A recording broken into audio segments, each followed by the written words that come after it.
अगर आप फ़ोटोग्राफ़ी सीख रहे हैं तो एक कॉन्सेप्ट समझना बहुत ज़रूरी है, एक्सपोज़र ट्रायंगल। एक्सपोज़र ट्रायंगल का मतलब है 3 ऐसी सेटिंग्स जो मिलके आपकी फ़ोटो की ब्राइटनेस और क्वालिटी को डिसाइड करती हैं, डिफ़ाइन करती हैं।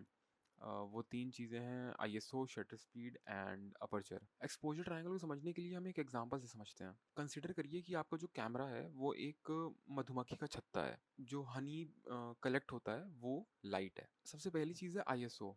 आईएसओ को अगर डिफाइन करें तो वो हमारे कैमरा की जो सेंसर होता है उसकी सेंसिटिविटी कंट्रोल करता है।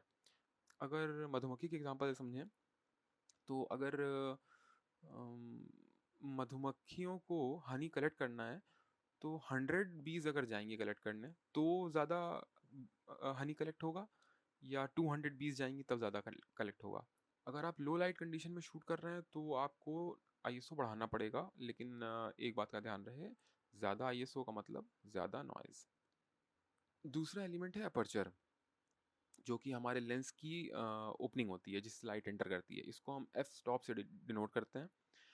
For example F by 1.8, F by 2.8, F4 etcetera. छोटा एफ नंबर जैसे एफ बाई 1.8 का मतलब होता है वाइडर अपर्चर। जाहिर सी बात है, अगर कोई होल अगर जितना बड़ा होगा उतनी ज़्यादा लाइट उसके अंदर एंटर करेगी।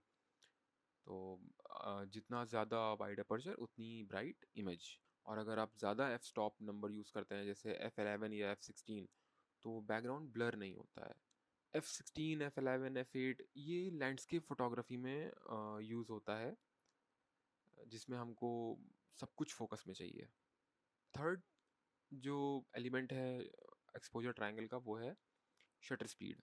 शटर स्पीड इज़ बेसिकली कितनी देर तक हमारे कैमरे का शटर ओपन रहता है। जितनी देर तक ओपन रहेगा उतनी ज़्यादा लाइट एंटर करेगी।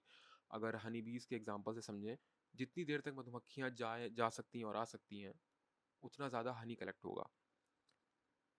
तो ऑब्वियसली जितना ज़्यादा हनी कलेक्ट होगा मतलब उतनी ज़्यादा लाइट एंटर होगी तो उतनी ज़्यादा ब्राइट इमेज बनेगी। अब समझने वाली बात ये है कि तीनों सेटिंग्स एक दूसरे को अफेक्ट करती हैं। अगर आप शटर स्पीड तेज़ करते हैं तो आपको आईएसओ या अपर्चर बढ़ाना पड़ेगा। अगर आप अपर्चर वाइड करते हैं तो लाइट ज़्यादा आएगी तो आईएसओ और शटर स्पीड को एडजस्ट करना पड़ेगा। फोटोग्राफी का मज़ा तभी है जब आप इन तीनों चीज़ों को समझ के क्रिएटिवली यूज़ करें। तो अगली बार जब आप कैमरा उठाएं तो एक्सपोजर ट्रायंगल को याद रखें, लाइट को कंट्रोल करें और अपने शॉट्स को नेक्स्ट लेवल पे लेके जाएं। अगर वीडियो पसंद आया तो सब्सक्राइब ज़रूर करें।